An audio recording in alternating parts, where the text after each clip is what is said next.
morning guys! Welcome back to our channel, Melvin and Angie Vlogs. Welcome to Melvin and Angie's Vlog! Aywa!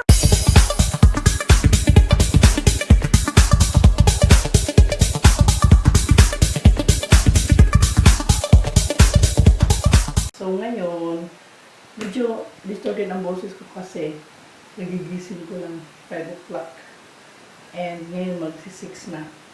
So, kaya nandito ako, tulad na sinabi ko, mag-assemble ako ng cable. Supposedly si Melvin kaya lang, mamaya pa daw hindi ako makapag-antay. Kasi actually gusto ko talaga mag-assemble din para gusto ko matutunan na may mga, alam mo yung mga tornilyo o mga ginagamitan ng mga screw. So, tingnan ko ito, pakita ko sa inyo paano yung i-assemble ko. Nakapak pa siya.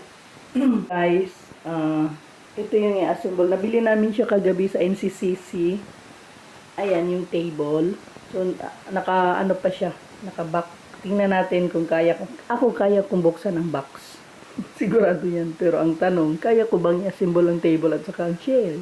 And aside from that pala, bumili na rin kami ng dalawang wall fan. Buy one, take one siya. Mura lang.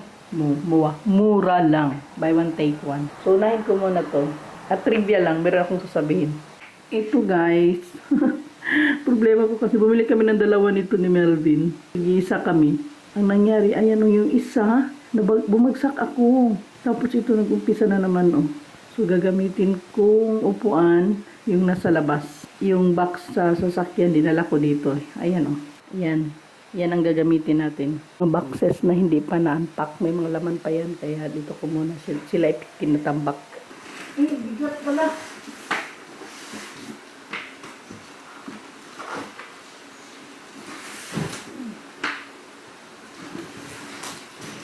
Ay. Bigat. Dito muna ilagay yung mga bag-ay.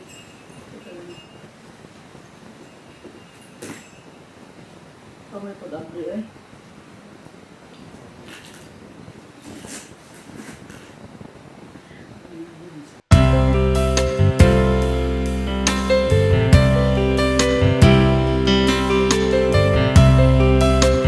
So ayan po siya guys. Ang ganda ng color niya. Parehong color sa ang ko lang napansin. Ganito din ang kulay namin sa sa interior sa upuan. Nag-match. Kung ang ganda. So, i-assemble natin siya. Ito yung goal ko ngayon. Ma-assemble ito at ang mga chairs. Asan yung chairs? Oh my God, A, B, C, D, E, F ang table. At ito yung upuan. Ang dami. So, first, ko muna. I-identify ko muna tong mga tornilyo. Actually, ang parts ng tables at saka yung mga tornilyo. Yung A, B, C, D hanggang F. Later on, ang mga upuan. So, ko muna sila. I-aggregate. Samahan niyo ako guys. Sana ma-achieve ko to, no? At masikipan yung lamesa para hindi siya alog-alog. Nalang boses ko mamaya. Tanggalan ko na lang pag hindi maklaro ang boses. Kung may sasabihin ako. So, umpisa na. Andito lahat yung mga maliliit na parts niya.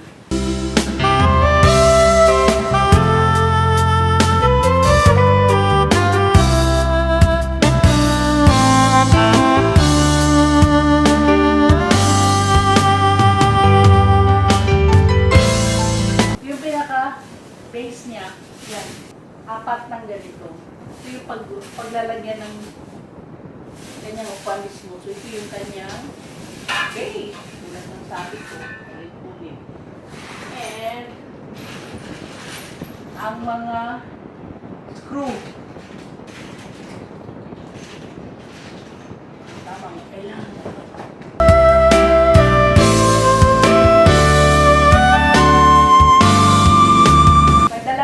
Malamang sa table na to, pero hindi ko pa sigurado kung table. O table na ito yung sa lamesa, dalawa.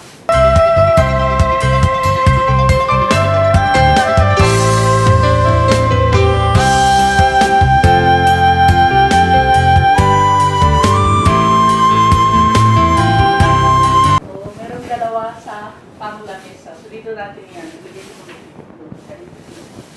Kasi unahin ko yung labi.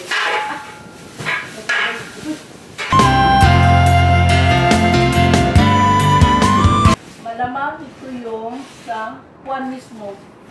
Yung pinaka-kuwan. Yung maupuan. Pinaka-platform ng upuan. Platform ba yung tawag, no? Yung binto lang ako eh. Kasi hindi ko alam ang term. Ang bigat. Diyan, ito na yung pinaka-lamesa dyan. Ayan. Maliit lang actually siya. Good for 4 persons. Trivia guys. O, butas.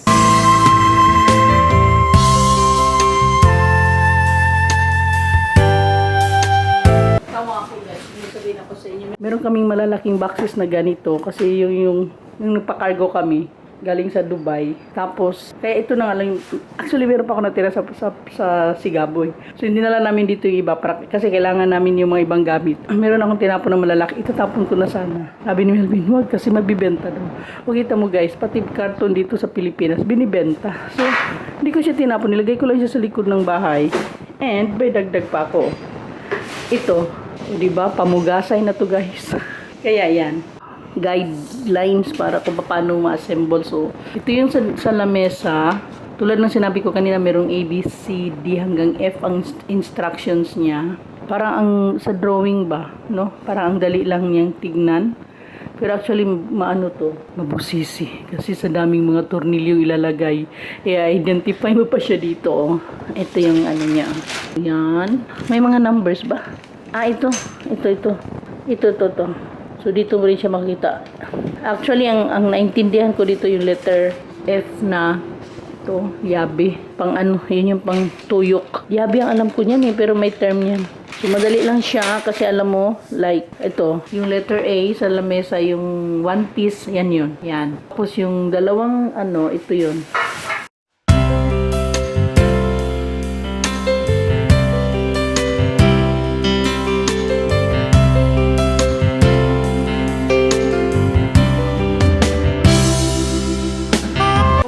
Hanapin guys.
Actually guys, medyo nahirapan ako dito kasi unang-una kailangan pantay siya. Tapos, at yung pagpasok ko kasi sa screw kanina sa butas, feeling ko parang hindi siya kailangan mo lang talaga siyang ipasentro. Sa middle talaga yung screw para mag siya.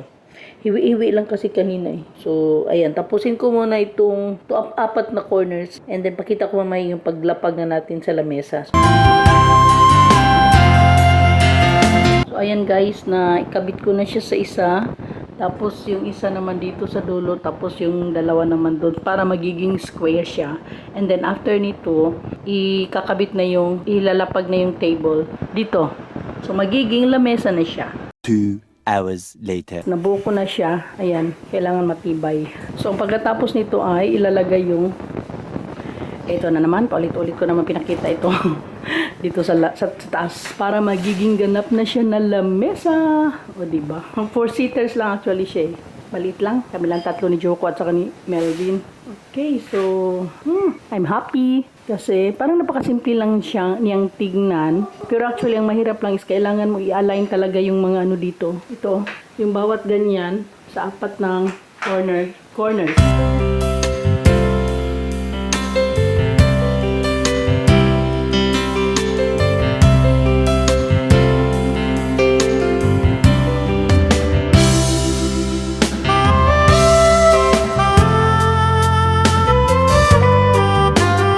Kailangan ito kasi maano sa parang sa butas ba no? Parang dili siya maigo. Kani okay na to. Diha sa imo okay na rin no. Kani lang talaga. Hindi, mairog na kamay. Wala siya na kuan sa tarog-tarog na galaw-galaw pa siya. Kuan man kanang igo lang siya mo kapit konti ba tapos sabay nang hugot niya sa upat ka corners kay para makuan gid siya. Kay basig dili bitaw siya mapantay kung diha no diyan mo unahin ng sikip ba. Tama na muna de. Akin na dito sa kabila. Sa kabila ba ikaw na rin kapoy. 2 hours later. Sa mesa natin guys, 4-seater siya. Pero gagawin lang namin, baka dalawa dito sa dito. Kasi masudo ka chairs din no? Sa harap ay sa ano no? Full tayo sa lamesa. Ngayon na naman, struggling na naman ito sa chair. Upat ba ni Kabo? Kailangan makabuo ng isa para sa susunod 3. Sunod-sunod na. Alam na this. So, tapos na tayo dito. Okay na yan. Ito ang madugo. Marami. So, kailangan mabuo ng ganyan. Oh my gosh. Hanggang K. From A to K. Guys, ano siya? From A to K, ang kanyang parts. So, yung A, ito yun. 8 pieces. Tapos yung B, yung upuan mismo 4. Tapos yung C, ito, yung pinaka-base niya sa upuan. Ito, dito ikakabit. Yan. Pati itong D, pang upuan. Kanang, ito gana. Basta, part siya sa upuan. Whatever. And, yung letter E. Ito naman. Ngayon, the rest, from F to K, ito na yung mga screw. Oh, iba pa lang ano niya. Yung allen, yung Yahweh. Nakadaghan ba yung kuan, 32 kabuok ng itong M4 by 12 millimeters. Kaya ito ilalagay. My goodness. Pero okay naman siya guys kasi ang kanyang instruction naman is yan, may mga letters din.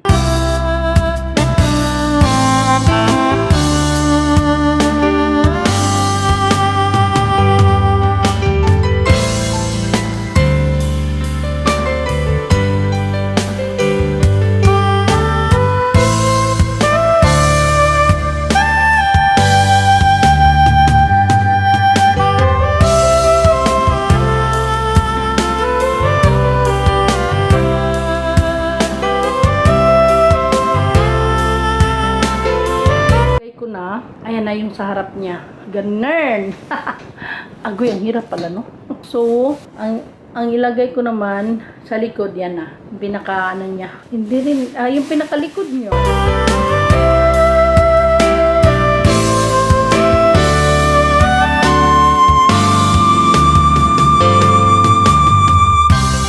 Ngayon, napapansin ko dito, guys, wala siyang butas. Ayan.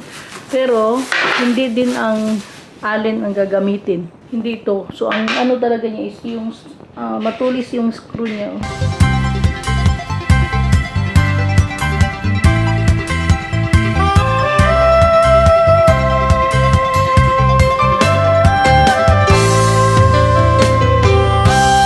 Guys, medyo maingay. May kausap si Melvin sa labas. Pero, sige lang. So, ito na siya guys. Tulad ng sinabi ko kanina, dapat meron siyang gap kasi para may hangin. Ngayon, yung ito dito kanina parang pa-embossed yung yung dito ba. Ayaw ni Melvin. So, sige, pagbigyan si Arbab. Ayan na. May isa pa akong meron pa pala dito isang dapat lalagay. May butas pa. Ayan Yun na lang kulang. So, ayan na po ang ating upuan. Meron pa akong gagawin. 4 kasi sila dito Tapos din guys, alam mo ba nag-start ako ng mga 6 o'clock. Tapos ako mga 11 kasi actually doon ako natatagalan sa pagsisikip ng mga tornilyo. Grabe, as in. Lago, mga kamot ba? But anyway, time to ligpit na guys. Ayan. Isa-isay ko pa yan.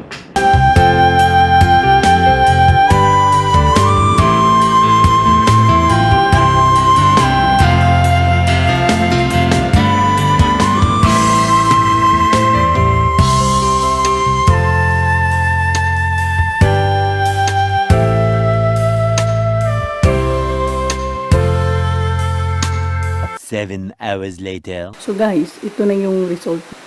Table at saka 4 chairs. Actually, numpisahan ko siyang i-assemble around 6 o'clock in the morning at tapos mga 11. So ang tagal kasi, ang nagpapatagal sa akin yung pag pasikip ng mga tornillos. So, gusto ko yung color niya. Okay lang. Ganda ang kulay. So natapos din, actually, pangalawa ko ng assemble ng table. Yung isa, nung nasa Dubai pa kami, yung kay Marcel na computer table. Pero table lang yun, walang chairs. Ngayon kasama ng chairs, kaya medyo matagal talaga. So, it could be done. Mahimo man di ay. Gawa ko pala, no? I mean, hindi ko akalain kasi pag tiningnan mo, ang dami kasi, actually, madali lang siya kasi lamesa, table, alam mo na kung anong forma. Ang pinakamatagal lang talaga yung mag-identify ka sa mga screw, mga tornillos. Anyway, as I have said, it could be done. Mahimo man di ay. So, thank you guys. Thank you for watching. Please don't forget to like, share, subscribe our channel, Melvin and Angie Vlogs. Thank you. Thank you for watching. Bye-bye for now. See you next video. Bye!